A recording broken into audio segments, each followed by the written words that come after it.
Hello everyone, hoping you are quite well. Welcome to my YouTube channel Excellence in Education.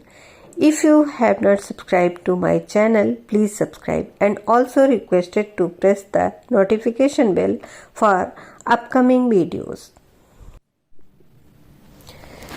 भारतीय शिक्षा का प्रारंभ अब से अनुमानतः 5000 वर्ष पूर्व हुआ था, परंतु इसका व्यवस्थित अध्ययन वैदिक काल से ही आरंभ हुआ। भारत में 2500 ईसा पूर्व से 500 ईसा पूर्व तक वेदों के वर्चस्व की बात है। इतिहासकार इसीलिए इस काल को वैदिक काल कहते हैं। इस काल में हमारे देश में एक समृद्ध शिक्षा प्रणाली का विकास हुआ, जिसे वैदिक शिक्षा प्रणाली कहते हैं, क्योंकि इसका विकास वैदिक काल में हुआ था और यह प्रणाली वैदिक दर्शन पर आधारित थी। चूंकि वैदिक काल में शिक्षा पर अधिकांशतः ब्राह्मणों का आधिपत्य माना जाता है, इसीलिए कुछ लोग इसे ब्राह्मणी शिक्षा और हिंदू शिक्षा की भी संज्ञा देते हैं। वैदिक काल को भी भिन्न भिन्न विद्वानों द्वारा भिन्न भिन्न उपकालों में विभाजित किया गया है। प्रारंभिक वैदिक काल, उत्तर वैदिक काल। उत्तर वैदिक काल में शिक्षा पर अधिकार अधिकांशतः ब्राह्मणों का ही था। वेदों पर और वैसे तो अस्त्र शस्त्र की विद्या क्षत्रियों को दी जाती थी और व्यापार वगैरह की शिक्षा वैश्य को दी जाती थी, किंतु इसे ब्राह्मणी शिक्षा नाम दिया गया। चूंकि यह शिक्षा प्रणाली हिंदुओं द्वारा विकसित हुई थी, इसीलिए कुछ विद्वान इसे हिंदू शिक्षा प्रणाली कहते हैं, किंतु इसका प्रचलित नाम वैदिक शिक्षा प्रणाली ही है। 2000 वर्ष लंबे इस वैदिक काल में ज्ञान के विकास के साथ साथ पाठ्यचर्या और शिक्षण विधियों में भी विकास व परिवर्तन रहा। आज हमें आवश्यकता इस बात की कि हम प्राचीन व नवीन विचारधाराओं में समन्वय स्थापित कर एक ऐसी शिक्षा प्रणाली का सृजन करें जिसकी आत्मा तो भारतीय हो, किंतु दृष्टिकोण प्रगतिशील और वैज्ञानिक हो। वैदिक कालीन शिक्षा 2 भागों में विभाजित थी, प्रारंभिक शिक्षा और उच्च शिक्षा। वैदिक काल में प्रारंभिक शिक्षा की व्यवस्था परिवारों में ही अधिकांशतः हो जाती थी। लगभग 5 वर्ष की आयु तक किसी शुभ दिन बच्चे का विद्यारंभ संस्कार किया जाता था और यह संस्कार परिवार के कुल पुरोहित द्वारा कराया जाता था। बच्चे को स्नान कराकर नए वस्त्र पहनाकर कुल पुरोहित के सामने प्रस्तुत किया जाता था। कुल पुरोहित नया वस्त्र बिछाता था, उस पर चावल डालता था। इसके बाद वेद मंत्रों द्वारा देवताओं की आराधना की जाती थी और बच्चे की उंगली पकड़कर उसके द्वारा बिछे हुए चावलों में वर्णमाला के अक्षर बनाए जाते थे। कुल पुरोहित को भोजन कराकर दक्षिणा दी जाती थी। कुल पुरोहित बच्चे को आशीर्वाद देता था और इसके बाद बच्चे की शिक्षा नियमित रूप से आरंभ हो जाती थी। और उच्च शिक्षा में उत्तर वैदिक काल में सामाजिक प्रगति के साथ साथ शिक्षा के विषयों की संख्या भी बढ़ाने से उनके लिए पृथक शिक्षा संस्थाओं की आवश्यकता अनुभव की जाने लगी और इसके लिए विशिष्ट विद्यालयों की स्थापना हुई। इस काल में गुरुकुल प्रणाली ही प्रचलित थी। शिक्षण का कार्य गुरुकुल, ऋषि आश्रम, परिषद आदि द्वारा संपन्न कराया जाता था। ये गुरुकुल नगरों के कोलाहल से दूर स्थापित किए गए थे। गुरु को ही आध्यात्मिक पिता माना जाता था और गुरु की आज्ञा सर्वोपरि थी। इस प्रकार की शिक्षा का रूप हमें अभी भी थोड़ा बहुत गुरुकुल कांगड़ी, हरिद्वार, विश्व भारती जैसे अंतर्राष्ट्रीय केंद्रों में आज भी देखने को मिलता है।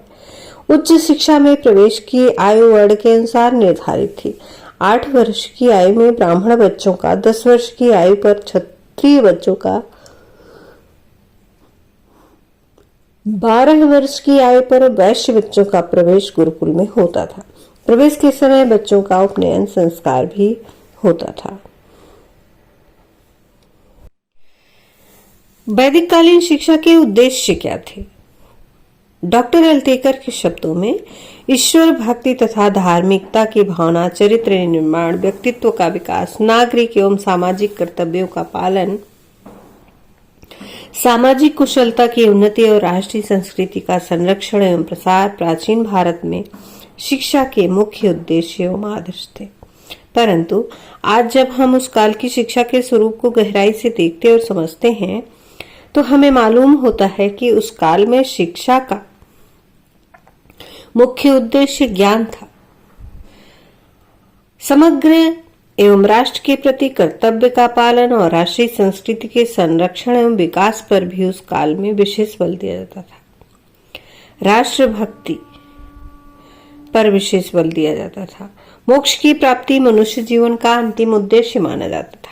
वह इसकी प्राप्ति हेतु शिक्षा द्वारा उसके आध्यात्मिक विकास पर जोर दिया जाता था। वर्तमान भारत के संदर्भ में वैदिक शिक्षा प्रणाली का मूल्यांकन और आधुनिक समाज के लिए ग्रहणीय तत्व।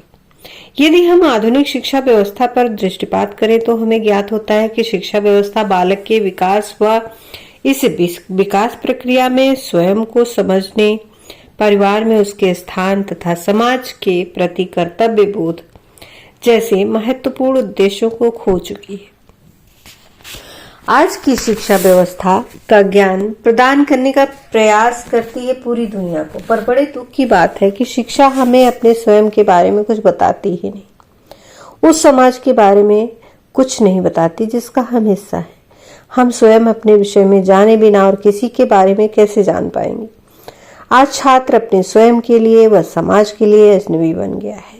इस रास का कारण आधुनिक विद्यालयीन शिक्षा व्यवस्था है, जो हमें अनेक क्षेत्रों में विकास व प्रगति करने का अवसर तो दे देती है, किंतु उसकी मानवता व सहयोग से रहने की भावना को दांव पर लगाकर आज समाज में गर्व के साथ बच्चों की उच्च शैक्षिक उपलब्धि व तीव्र प्रतिस्पर्धा की चर्चा तो हम खूब करते हैं, परंतु उनमें वफादारी, ईमानदारी, हिम्मत, लगन, धैर्य व आत्मनियंत्रण जैसे गुण विकसित करने का प्रयास नहीं किया जाता।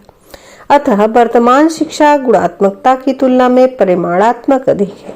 छात्रों की अनुशासनहीनता, मूल्यों व आदर्शों की कमी को देखते हुए आज हम प्राचीन शिक्षा व्यवस्था को पुनः यथावत लागू करें तो बहुत ही अच्छा होगा, क्योंकि वैदिक शिक्षा प्रणाली के अनेक तत्वों को आधुनिक शिक्षा में बहुत अच्छे से शामिल किया कर उसका लाभ उठाया जा सकता है। आधुनिक समाज में आज धन की अपेक्षा चरित्र को, भौतिकता की अपेक्षा आध्यात्मिकता को और विज्ञान की अपेक्षा दर्शन को बेहतर समझा जाता है तथा धर्म, ईश्वर, निष्काम कर्म, प्रेम, सत्य, अहिंसा, त्याग को महत्व दिया जाता है। अतः हमें वैदिक कालीन में निहित आदर्शवादिता के गुणों को आधुनिक शिक्षा के मूल सिद्धांत के रूप में अपना लेना चाहिए तथा जीवन निर्माण, चरित्र निर्माण, सादा भोजन, उच्च विचार को शिक्षा में महत्वपूर्ण स्थान देना चाहिए। वैदिक काल में शिक्षा में मनुष्य के प्राकृतिक, सामाजिक, आध्यात्मिक तीनों पक्षों के विकास पर जोर दिया जाता था।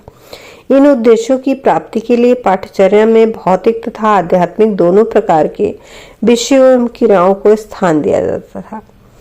आधुनिक शिक्षा में इस विशेषता को हम अपना सकते हैं। मनुष्य के आध्यात्मिक और भौतिक विकास के लिए व्यापक प्रयास कर सकते हैं। हम धन की अपेक्षा चरित्र को महत्व दें, भौतिकता की अपेक्षा आध्यात्मिकता को महत्व दें, विज्ञान की अपेक्षा दर्शन को महत्व दें। विज्ञान को तो दे ही, जो कि वैदिक कालीन शिक्षा का मुख्य उद्देश्य था। वैदिक काल की एक विशेषता विशिष्टीकरण है। प्रारंभिक वैदिक काल में यह विशिष्टीकरण छात्रों की योग्यता के आधार पर होता था, लेकिन उत्तर वैदिक काल में छात्रों के वर्ण के आधार पर होने लगा। आधुनिक शिक्षा में यह विशेषता छात्रों की योग्यता और उनकी क्षमता के अनुसार ग्रहण की जा सकती है। वैदिक काल की शिक्षा की सबसे बड़ी बात थी गुरु और शिष्य का संबंध, जो कि शिक्षा के लिए पहली प्राथमिकता है। गुरु और शिष्य का संबंध अच्छा रहेगा तभी सीखने सिखाने का आनंद है। वैदिक कालीन शिक्षा की मुख्य विशेषता इसका व्यापक उद्देश्य भी है। इसमें व्यक्तित्व का संपूर्ण विकास होता था और आधुनिक शिक्षा में इस पर बहुत जोर देना आवश्यक है। वैदिक काल में शिक्षा में राज्य तथा समाज की भी भागीदारी होती थी। शिक्षा राज्य का उत्तरदायित्व न होकर गुरु, जन, राजा और प्रजा दोनों को शिक्षा की व्यवस्था करने के लिए प्रेरित किया जाता था। आज भी हमारे समाज में समाज के सहयोग के बिना राज्य अपने उत्तरदायित्व को निर्वाह नहीं कर सकता।